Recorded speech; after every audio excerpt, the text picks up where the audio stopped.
Halo teman-teman, Assalamualaikum warahmatullahi wabarakatuh. Salam, Om Swastiastu, Namo Buddhaya, salam kebajikan. Jadilah pelajar yang haus akan ilmu, karena belajar adalah kunci kesuksesan. Perkenalkan, nama saya Yoga Marianto, NPM 23210219. Saya dari program studi akuntansi Fakultas Ekonomi dan Manajemen, Universitas Malahayati. Di sini saya akan mengerjakan tugas akhir semester tentang pemeriksaan piutang usaha dan piutang lainnya, mata kuliah auditing. Di sini ada yang pertama, yaitu pengertian. Pengertian piutang. Piutang adalah klaim perusahaan terhadap pihak lain yang timbul akibat transaksi masa lalu dan dihadapkan akan diterima dalam bentuk kas.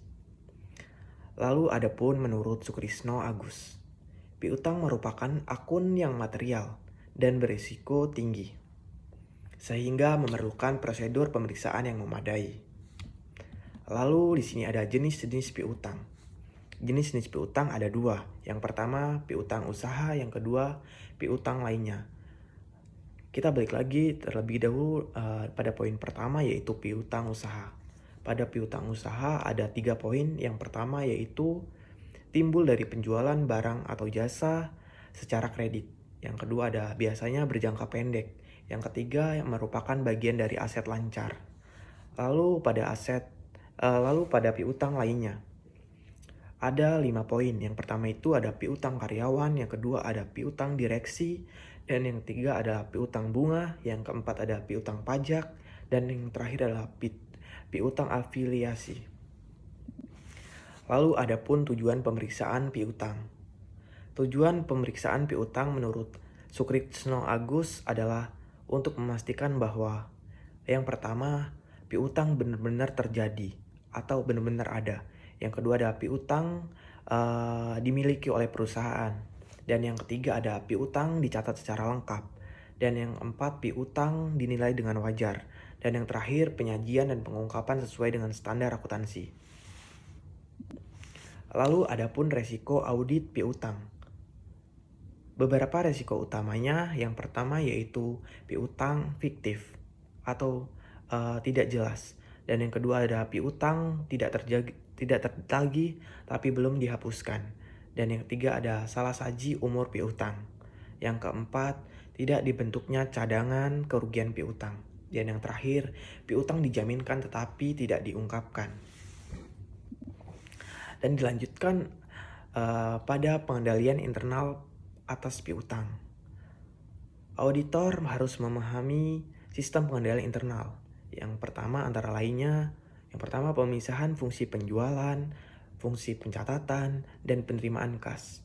Dan yang kedua pastinya otorisasi kredit. Yang ketiga penagihan piutang secara berkala. Dan yang keempat rekonsiliasi kartu piutang dengan buku besar. Lalu ada di sini prosedur audit piutang usaha. Ada beberapa prosedur audit yang dilakukan oleh auditor. Yang pertama yaitu memenuhi daftar saldo piutang.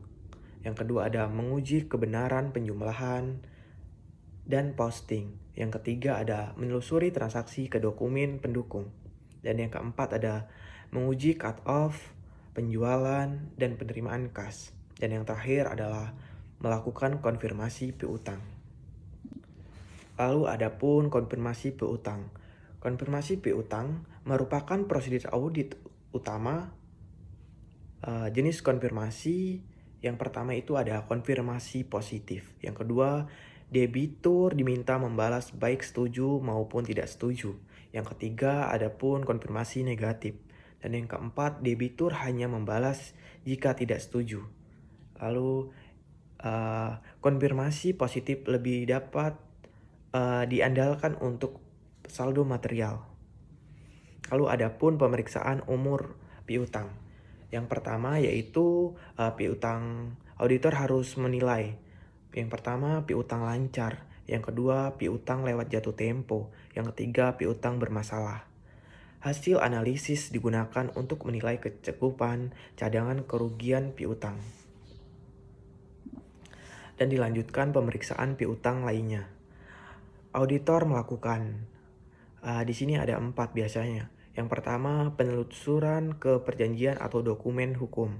Dan yang kedua ada konfirmasi kepada pihak terkait. Dan yang ketiga adalah penilaian apakah piutang layak ditagih. Dan yang terakhir adalah evaluasi pengungkapan dalam laporan keuangan. Dan dilanjutkan dalam penyajian dan pengungkapan.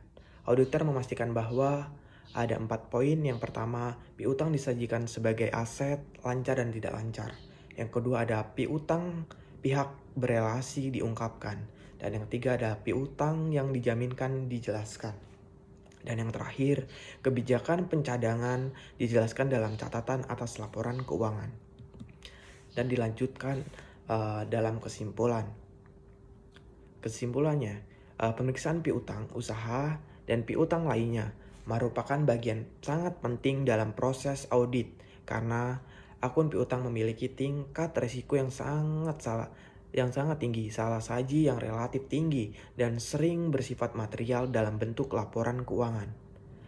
Melalui pemeriksaan yang sistematis, auditor bertujuan untuk memastikan bahwa piutang benar-benar ada atau dimiliki oleh perusahaan dan dicatat secara lengkap, dinilai secara wajar, serta disajikan dan diungkapkan sesuai dengan standar akuntansi yang berlaku. Prosedur audit seperti memahami pengendalian internal, konfirmasi piutang, analisis umur piutang, serta evaluasi cadangan kerugian piutang menjadi langkah utama dalam menilai kewajaran saldo piutang.